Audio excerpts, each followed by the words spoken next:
राधे राधे दोस्तों, चलिए आज बात करते हैं भगवत गीता के 8वें अध्याय की। भगवान शिव ने कहा, हे पार्वती, आप कृपया करके श्री भगवती गीता के 8वें अध्याय की महिमा को सुनो। इसे सुनने के बाद आपको बेहद खुशी महसूस होगी। दक्षिण में अमदकापुर नाम का एक महत्वपूर्ण नगर है, जिसमें भाव शर्मा नाम का एक ब्राह्मण रहता था, जिसने एक वेश्या को अपनी पत्नी बना लिया था।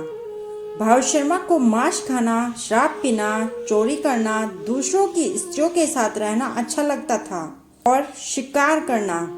एक दिन उस पापी भाव शर्मा को एक दावत में बुलाया गया, जहां उसने इतनी शराब पी ली कि उसके मुंह से बार बार शराब निकलने लगी। दावत के बाद वह बहुत बीमार हो गया और पुरानी पेचिश से पीड़ित हो गया। कई दिनों की पीड़ा के बाद उसकी मृत्यु हो गई।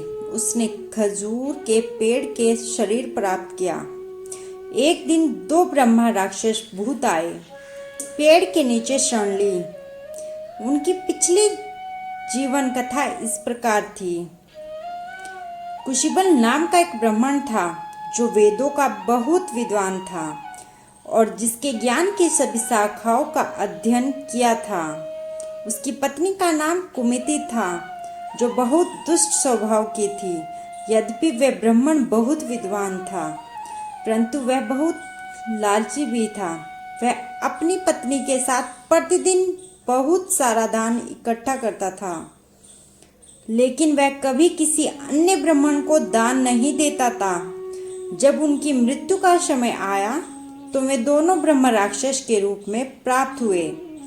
ब्रह्म राक्षस के रूप में वे लगातार भूख और प्यास से पीड़ित होकर पृथ्वी पर इधर उधर भटकते रहे। एक दिन उन्होंने उस खजूर के पेड़ के नीचे आराम किया। उस समय पत्नी ने पति से पूछा, हम ब्रह्म राक्षस होने के श्राप से कैसे मुक्त हो सकते हैं? उन्होंने उत्तर दिया, ब्रह्मा के ज्ञान, स्वयं के ज्ञान से, सकाम गतिविधि के ज्ञान से। ऐसे ज्ञान के बिना हमारी पापी प्रतिक्रियाओं से मुक्त होना संभव नहीं है। यह सुनकर पत्नी ने पूछा, हे भगवान, ब्रह्मा क्या है, आत्मा क्या है? सकाम गतिविधि के ज्ञान से, ऐसे ज्ञान के बिना हमारी पापी प्रतिक्रिया से मुक्त होना संभव नहीं है। यह सुनकर पत्नी ने पूछा, हे भगवान, ब्रह्मा क्या है, आत्मा क्या है, सकाम गतिविधि क्या है? ही तद ब्रह्मा किम अध्यात्म किम क्रम पुरुषोत्तम। यह बिल्कुल संयोगवश था कि पत्नी भगवती गीता के 8वें अध्याय के पहले श्लोक का आधा जाप करने लगी। उस समय उस आधे श्लोक को सुनकर भाव शर्मा उस पेड़ के रूप में मुक्त हो गए और फिर से सभी पापों से पूरी तरह मुक्त होकर एक ब्राह्मण का शरीर प्राप्त किया। अचानक आकाश से एक पुष्प विमान आया। उन पति पत्नी को वापस घर बैकुंठ ले गया।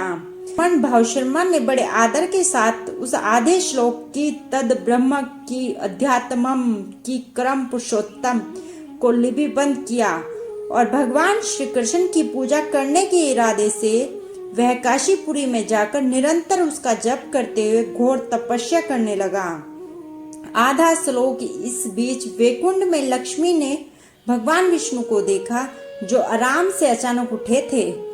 हाथ जोड़कर पूछा, हे स्वामी, आप अपनी नींद से अचानक क्यों उठ गए? भगवान विष्णु ने कहा, हे लक्ष्मी, काशीपुरी में गंगा नदी के तट पर मेरा भक्त श्री भगवत गीता के 8वें अध्याय के आधे श्लोक को लगातार जप करते हुए महान तपस्या कर रहा है।